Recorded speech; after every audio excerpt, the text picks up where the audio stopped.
I would just want to ask you about a couple of people who have come out really strongly against the president, the former president. Nikki Haley, one, Mitch McConnell, another. Nikki Haley seemed to be attempting some sort of reconciliation with Donald Trump, and there's reports that she tried to visit him at Mar-a-Lago. Is it true he rejected that? And if so, why?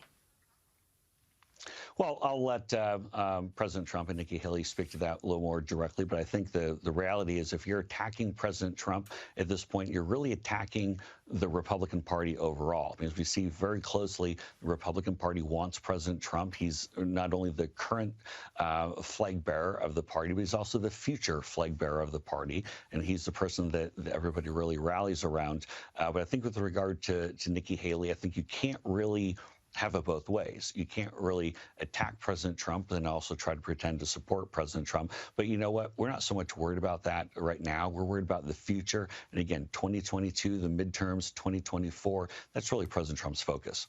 So let's look to the future. 2024, do you think for certain Trump wants to run again as presidential candidate?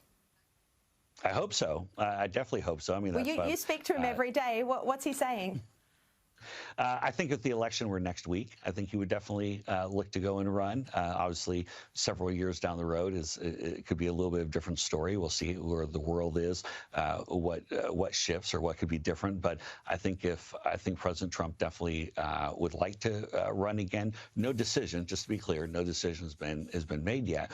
But I hope he does. I hope he does run again. I think, as we saw, President Trump brought in a record-setting amount of African-American, Latino-American voters into the party, really growing the party in a way that we've never seen before. We want to keep those folks in the fold, and we can only do that with President Trump. And so in the next few years, but before he has to make a final call on that, what do you expect he'll do? What does the future hold?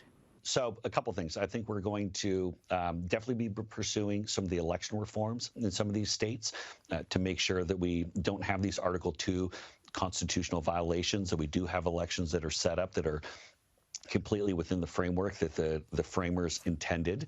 But I also think that you're going to see President Trump go and make sure that we get Republicans elected to the House and the Senate.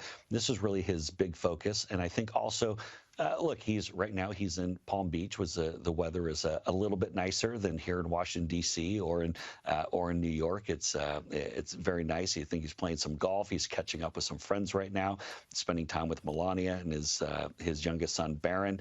So he's relaxing a little bit. He's had the weight of the world on his shoulders the last 4 years. But I can tell you, speaking with him every day, he's chomping at the bit, ready to get back at it. And he's taking a look at what Joe Biden's doing already in this first month and a half of his presidency. And President Trump is really concerned about where Joe Biden's taking things. Look, he's been kicked off Twitter. He enjoyed Twitter when he was on it. Do you think he might set up another social media platform or a media platform? Well, good question. There have been conversations and meetings already to this point. I think there's a very good chance President Trump could set up his own social media platform, in which case, regardless of what the platform is, it's going to be the biggest once he joins it.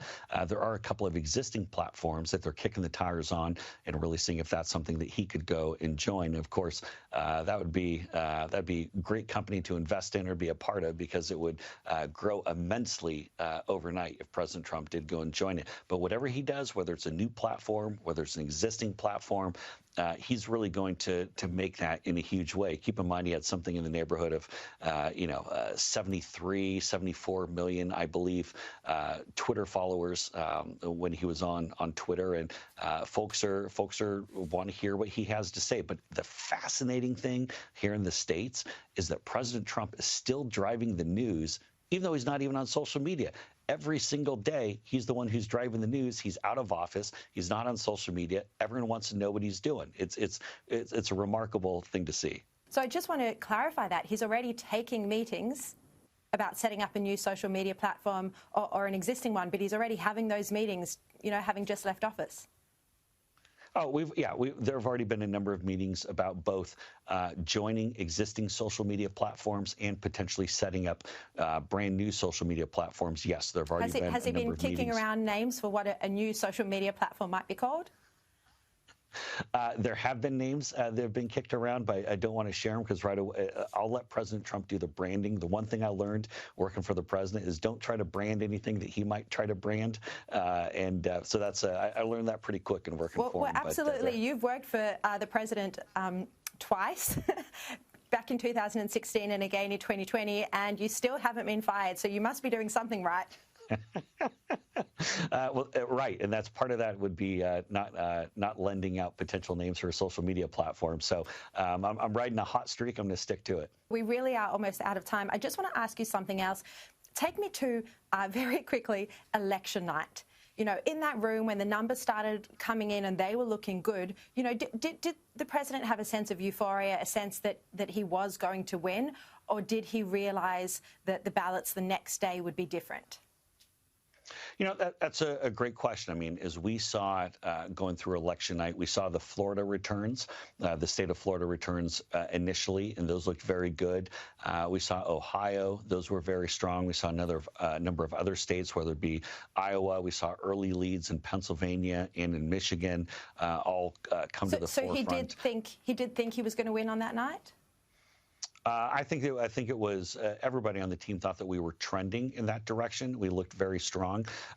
Excuse me, the Fox News call for Arizona was something that really caught us off guard, especially as we saw just how close Arizona was, ended up being only a few thousand votes. Thought that was very, very early for Fox to go and call that. So that's something that was at some point we'll have a longer conversation about that. But we definitely thought the way the numbers looked that things were definitely in our favor, and it really wasn't until Thursday or Friday of that week when it looked like we weren't going to be reelected to the presidency. So there's a much longer story there to unpack. Yeah, absolutely. Jason Miller, thank you very much for your time. Really appreciate it. Thanks, Sherry. So there you have it. Donald Trump is in active talks about setting up his own social media platform, and also the revelation that he leveraged the threat of setting up a rival political party, his own MAGA party, to see him acquitted at the most recent impeachment trial. If you'd like to watch that interview again or to share it, can't head to Facebook. You've got to go to Sky News Australia's YouTube page or Twitter, or even the Australian website. We have a report up on it as well.